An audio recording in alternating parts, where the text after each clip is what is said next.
स्वागत है आपका हमारे YouTube channel study with Rahul MRK UK 11 पे। कल संविधान का पहला वीडियो दिया गया आप सभी के लिए। ऐसा आप सभी ने देखा होगा। 1813 के चार्टर एक्ट तक हमने कल की क्लास में देखा। उसके बाद आज 1833 के चार्टर एक्ट के तहत हम देखेंगे कि किस प्रकार से हमारे संविधान का विकास क्रम आगे बढ़ता है। आइए देखते हैं 1833 का चार्टर एक्ट। 1833 के चार्टर एक्ट में पुनः कंपनी के व्यापारिक अधिकार को 20 वर्ष के लिए बढ़ा दिया जाता है और इसके तहत ईस्ट इंडिया कंपनी के व्यापारिक एकाधिकार को पूर्णतः समाप्त कर दिया जाता है। इससे पहले कंपनी के एकाधिकार को समाप्त किया गया था, लेकिन पूर्ण रूप से समाप्त नहीं किया गया था। क्यों? क्योंकि इससे पहले चाय पे जो व्यापार था वो कंपनी का एकाधिकार बना हुआ था और चीन देश पे भी कंपनी का एकाधिकार बना हुआ था। अर्थात इन दो चीज़ों पे यानी चाय और चीन पे ईस्ट इंडिया कंपनी का एकाधिकार बना हुआ था। इस पे ब्रिटेन की ओर से कोई भी व्यापार नहीं कर सकता था।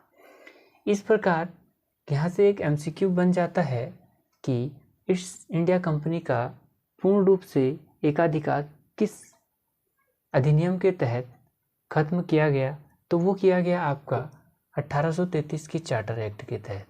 इसी चार्टर एक्ट के तहत बंगाल के गवर्नर जनरल को भारत का गवर्नर जनरल कहा गया। अर्थात जो अब कहने का तात्पर्य है, जो बंगाल का गवर्नर होगा 1833 के चार्टर एक्ट के तहत, वो अब संपूर्ण भारत का गवर्नर जनरल कहलाएगा। यानी लॉर्ड विलियम बेंटिक भारत के गवर्नर जनरल कहलाएंगे, क्योंकि ये इस टाइम बंगाल के गवर्नर जनरल थे।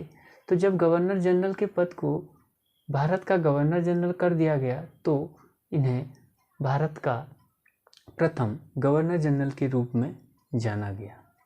इसी प्रकार हमने देखा कि यहाँ पे 3 प्रेसिडेंसियाँ थी, बंगाल, बम्बई और मद्रास। तीनों प्रेसिडेंसियों के अपने अपने गवर्नर हुआ करते थे। गवर्नर बंगाल के सबसे पहले जो गवर्नर थे वो रॉबर्ट क्लाइव थे। रॉबर्ट क्लाइव के बाद जब गवर्नर के पद को गवर्नर जनरल किया गया, तो बंगाल का पहला governor general Lord Warren Hastings को बनाया गया। लॉर्ड वॉरेन हेस्टिंग्स के बाद जब यह बंगाल का जो गवर्नर का पद है, इसे संपूर्ण भारत के गवर्नर के पद में बदल दिया गया, तो जाके लॉर्ड विलियम बेंटिक को भारत का प्रथम गवर्नर के रूप में, गवर्नर जनरल के रूप में जाना गया। इसी के पश्चात गवर्नर जनरल की कार्यकारी परिषद में एक जो चौथा सदस्य था उसे विधि सदस्य के रूप में जोड़ा गया। यानी इससे पहले गवर्नर जनरल की परिषद में 3 सदस्य होते थे और एक स्वयं गवर्नर जनरल होता था। लेकिन इस अधिनियम 1833 के अधिनियम के तहत गवर्नर जनरल की परिषद में, कार्यकारी जो परिषद थी, उसमें चौथा सदस्य विधि सदस्य के रूप में लॉर्ड मैकाले को जोड़ा गया। इसलिए प्रथम विधि सदस्य के रूप में लॉर्ड मैकाले को जाना जाता है। यहाँ से MCQ बनता है कि प्रथम विधि सदस्य के रूप में किसे जाना जाता है, तो लॉर्ड मैकाले को विधि सदस्य के रूप में जाना जाता है।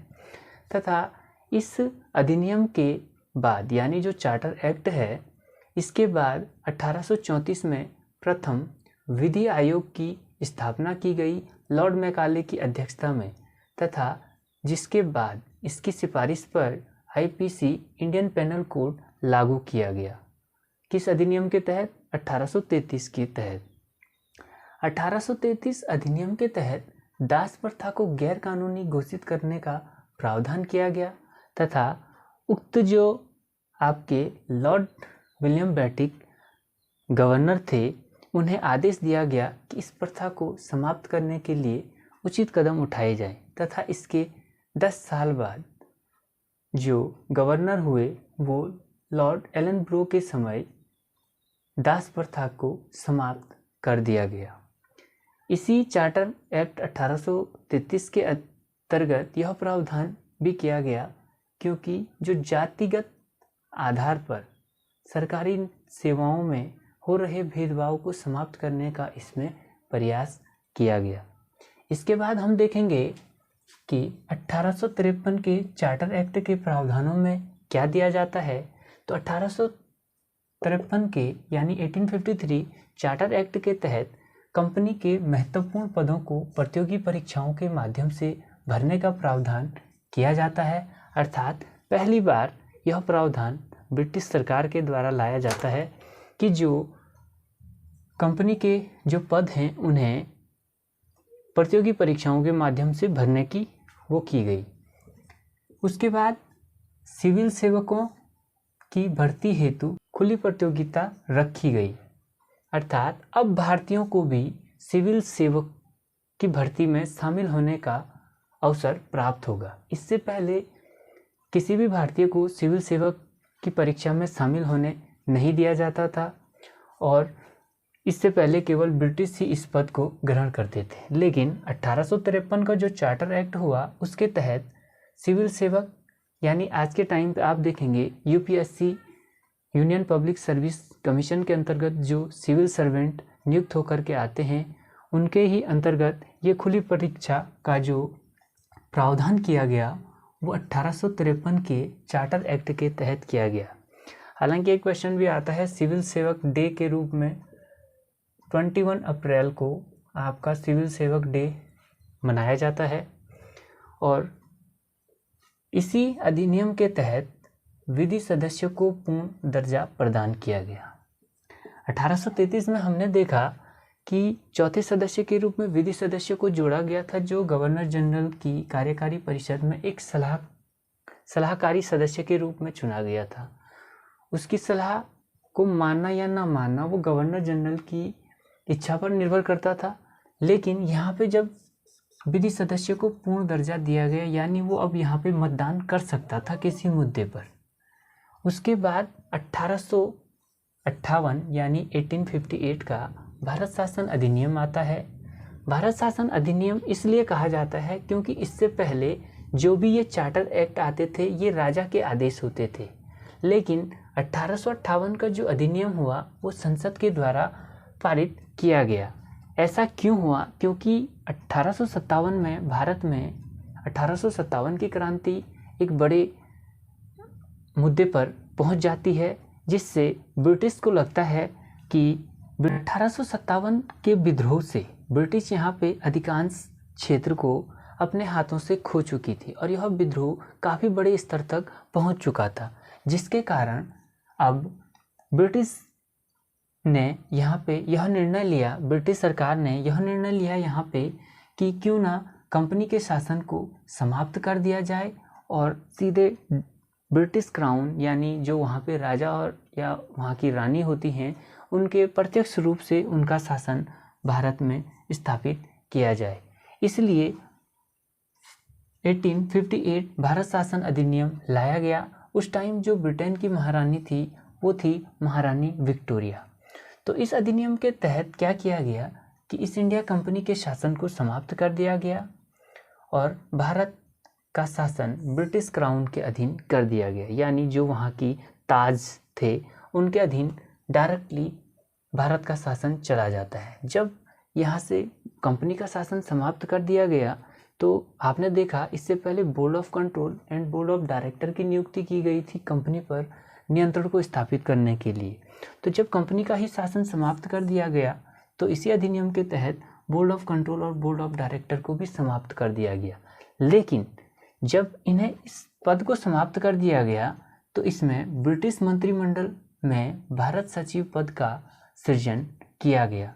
वो भी भारत सचिव की सहायता के लिए एक 15 सदस्यीय भारत परिषद यानी इंडियन काउंसिल का प्रावधान किया गया और भारत सचिव का जो पद है उसके ऑफिस का जो भी कुल खर्च होगा वो भारतीय कोष से दिया जाएगा, जिसे होम चार्जेस नाम दिया जाएगा।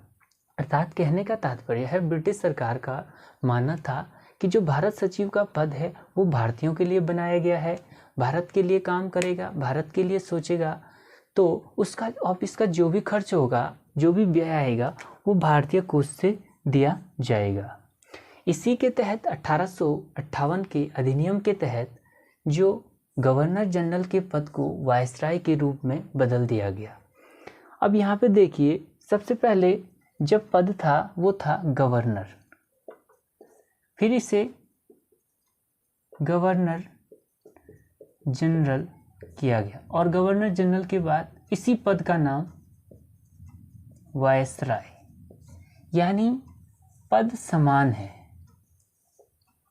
पदों में अंतर नहीं है, केवल इनके नाम बदल दिए गए। इस अधिनियम के तहत गवर्नर जनरल के पद को वायसराय के रूप में बदल दिया गया और भारत के प्रथम वायसराय के रूप में लॉर्ड कैनिंग को नियुक्त किया गया, क्योंकि 1857 की क्रांति के समय जो गवर्नर थे वो आपके लॉर्ड कैनिंग थे। तो यहाँ से एक MCQ काफ़ी बार पूछा जाता है और पूछा गया है कि भारत का प्रथम वायसराय और भारत का अंतिम गवर्नर जनरल कौन था, तो वो थे आपके लॉर्ड कैनिंग। काफ़ी सारे MCQ बनते हैं, जैसे ही ये संविधान का ये विकास क्रम चैप्टर समाप्त होगा उसके बाद एक क्लास आपको MCQ की दी जाएगी लास्ट में। तो आइए देखते हैं इसके बाद 1861 यानी 1861 का भारत शासन अधिनियम। इस अधिनियम के तहत क्या प्रावधान किए गए ये देखेंगे कि इस अधिनियम के तहत प्रावधान किया गया कि वायसराय की कार्यकारी परिषद कर दी गई, यानी इससे पहले जो होती थी वो गवर्नर जनरल की कार्यकारी परिषद होती थी और 1861 के तहत अब गवर्नर जनरल की कार्यकारी परिषद को वायसराय की कार्यकारी परिषद कर दिया गया और वायसराय की कार्यकारी परिषद में एक और विधि सदस्य के रूप में जोड़ दिया गया। सबसे पहले गवर्नर जनरल में अभी जो चौथा सदस्य विधि सदस्य के रूप में जोड़ा गया था और एक गवर्नर जनरल था, 5 सदस्य हो गए थे। अब 5वां सदस्य यहाँ पे मतलब टोटली 5वां सदस्य विधि सदस्य हो गया, 2 विधि सदस्य जोड़ गए और एक आपका यहाँ पे वायसराय हो गया।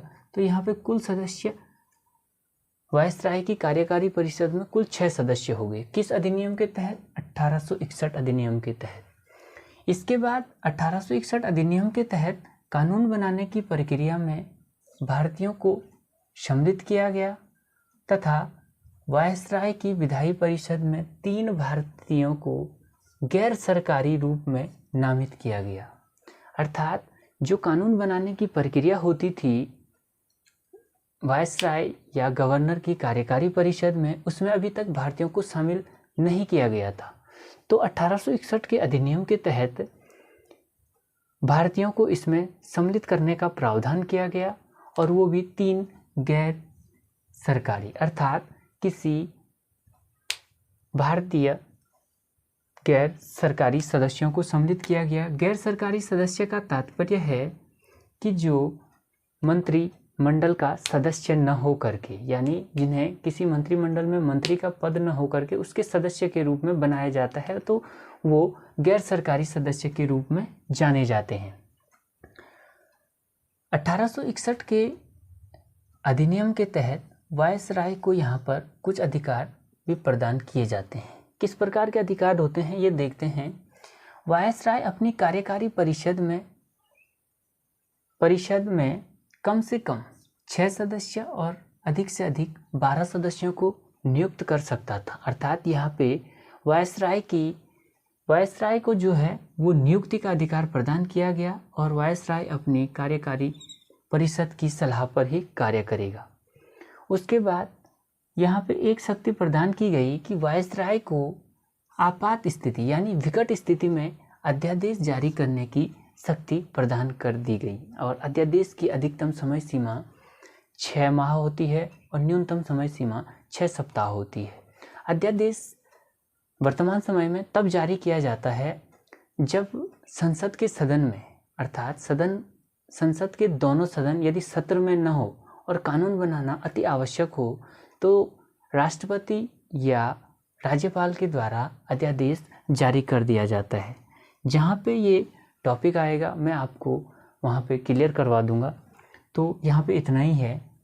इसके बाद नेक्स्ट आता है आपका 1892 का भारत शासन अधिनियम। अर्थात इस अधिनियम के प्रावधान थे कि भारतीय व्यवस्था में निर्वाचन पद्धति अर्थात अप्रत्यक्ष चुनाव प्रणाली का यहाँ से प्रारंभ किया गया। तो वो किया गया 1892 के अंतर्गत। तथा विधान परिषद या केंद्रीय विधान परिषद में भारतीयों को बजट एवं अन्य व्यय पर प्रश्न पूछने का अधिकार दिया गया। अर्थात इससे पहले किसी भी बजट पर भारतीयों को प्रश्न पूछने का अधिकार नहीं दिया गया था।